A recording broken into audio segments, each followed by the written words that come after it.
Hello everyone, you are watching News Insights. Let's watch today's news updates. ಅವರ ಸಂಪರ್ಕವನ್ನು ನೀವು ಮಾಡಿದಾಗ ನಾನು ಕನ್ನಡಕ್ಕೆ ಪ್ರಾಧಾನ್ಯತೆ ಕೊಡ್ತೇನೆ, ಕನ್ನಡವನ್ನ ಎಲ್ಲ ಕಡೆ ನಾನು ತಂದಿದ್ದೇನೆ ಅಂತ ಮಾತುಗಳನ್ನು ಹೇಳಿ ನಮ್ಮನ್ನ ಕಣ್ಣೊರೆಸೋ ಒಂದು ನಾಟಕ ಮಾಡ್ತಾ ಇದ್ದಾರೆ. ಕಾರಣ ಇಷ್ಟೇ, 1983 ರೋಮ್ ನಗರದಿಂದ ನಮಗೆ ಎಲ್ಲ ಚರ್ಚ್ಗಳಲ್ಲೂ ಕನ್ನಡವನ್ನ ತರಬೇಕು, ಕನ್ನಡದಲ್ಲೇ ನೀವು ಪ್ರಾರ್ಥನೆಗಳನ್ನ ಮಾಡಬೇಕು, ಕನ್ನಡವನ್ನ ನೀವು ಬೆಳೆಸಬೇಕು ಕಾರ್ಯಗಳು ಬಂದು ಇಲ್ಲಿ ಎಲ್ಲ ಸಂಘಗಳನ್ನ, ಸಂಘದ ಸಂಸ್ಥೆಗಳನ್ನ ಹಾಗೂ ಎಲ್ಲ ಕನ್ಯಾಸ್ತ್ರೀಯರನ್ನ, ಪಾದ್ರಿಗಳನ್ನ, ಜನರನ್ನ ಎಲ್ಲರನ್ನ ಸಂಧಿಸಿ ಒಂದು ವರದಿಯನ್ನ ತಯಾರು ಮಾಡ್ತಾರೆ.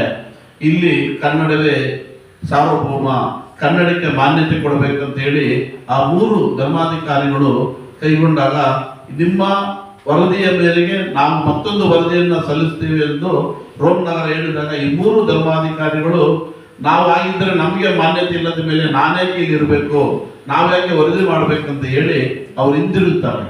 ಆಗ ಮತ್ತೆ ರೋಮ್ ನಗರದಿಂದ ಅವರಿಗೆ ಇಲ್ಲ, ನೀವು ಕೊಡೋ ವರದಿನೇ ಮುಖ್ಯವಾಗಿರುತ್ತೆ, ನೀವು ಕೊಡೋ ವರದಿನೇ ನಾವು ಅನುಷ್ಠಾನಕ್ಕೆ ತರ್ತೇವೆ ಅಂತ ಹೇಳ್ತಾರೆ. ಆಗ ಬಂದಂತ ವರದಿ 3/83 ಅಂತ ಒಂದು ಸುತ್ತೋಲೆಯನ್ನ ಓಡಿಸ್ತದೆ, ವರದಿಯನ್ನ ನೀಡ್ತಾರೆ ನಮ್ಗೆ. ಆ ವರದಿಯ ಪ್ರಕಾರ ಇಡೀ ಕರ್ನಾಟಕದಲ್ಲಿ ಕನ್ನಡವೇ ಇರಬೇಕು, ಕನ್ನಡ ಬಿಟ್ಟು ಬೇರೆ ಯಾವುದೇ ಭಾಷೆಗಳನ್ನು ತರಬಾರದು. ಇದಕ್ಕೆ ಅಂದಿನ ಧರ್ಮಾಧಿಕಾರಿಯಾದಂಥ ಬೆಂಗಳೂರಿನ ಮಹಾ ಆರ್ಚ್ ಬಿಷಪ್ ಅಂತ ಹೇಳ್ತೀವಲ್ಲ, ಅವರಿದ್ದಂಥ ಕಾಲದಲ್ಲಿ ಅವರು ಸಹ ಒಂದು ಸುತ್ತೋಲೆಯನ್ನು ಹೊರಡಿಸ್ತಾರೆ. 5 ವರ್ಷಗಳಲ್ಲಿ ಈ ಒಂದು ವರದಿಯನ್ನು ಹಂತ ಹಂತವಾಗಿ ಎಲ್ಲ ಚರ್ಚ್ಗಳಲ್ಲಿ ನಾವು ಕನ್ನಡಮಯ ಮಾಡ್ತೇನೆ, ಕನ್ನಡವನ್ನು ತರ್ತೇನೆ ಅಂತ ಹೇಳಿ ಒಂದು ಸುತ್ತೋಲೆಯನ್ನು ಹೊರಡಿಸ್ತಾರೆ. ಅದು ಕೂಡ ಹೀಗಿದೆ, ಅದನ್ನ ನಾವು ತಮ್ಮಲ್ಲಿ ಕೊಟ್ಟಿದ್ದೇವೆ. ಹಾಗೂ ಈ ಅನುಷ್ಠಾನವನ್ನ ನಮಗೆ ತರಲೇ ಇಲ್ಲ. ಇದರ ನಂತರ ಬಂದ ಧರ್ಮಾಧ್ಯಕ್ಷರುಗಳು ಅಲ್ಫೋನ್ಸ್ ಮಥಿಯಾಸ್ ಅಂತ, ಇವರು ಚಿಕ್ಕಮಗಳೂರಿನಲ್ಲಿ ಎಲ್ಲ ಕೊಗ್ನಿಮಯ ಅಲ್ಲಿ ಕನ್ನಡದಲ್ಲಿ ಎಲ್ಲ ಪ್ರಾರ್ಥನೆಗಳು ಮಾಡ್ಬೇಕಂತ ಒಂದು ಆಜ್ಞೆಯನ್ನು ಹೊರಡಿಸಿ ಸುತ್ತಲೂ ಕನ್ನಡವನ್ನು ಜಾರಿಗೆ ತರ್ತಾರೆ. ಅಂತ ಧರ್ಮಾಧ್ಯಕ್ಷರು ಈ ಬೆಂಗಳೂರಿಗೆ ಬಂದಾಗ ಇಲ್ಲಿನ ಹಣದ ವ್ಯಾಮೋಹ, ಅಧಿಕಾರದ ಕುರ್ಚಿಯನ್ನ ಹಿಡಿದು ಇಲ್ಲಿ ಮತ್ತೆ ಪರಭಾಷಿಕರನ್ನ, ವಲಸಿಗರನ್ನ ಅವರು ತಮ್ಮ ಬಲಗಡೆ ಇಟ್ಕೊಂಡು ಮತ್ತೆ ಕನ್ನಡವನ್ನ ಇಲ್ಲಿ ತುಳಿತಾರೆ.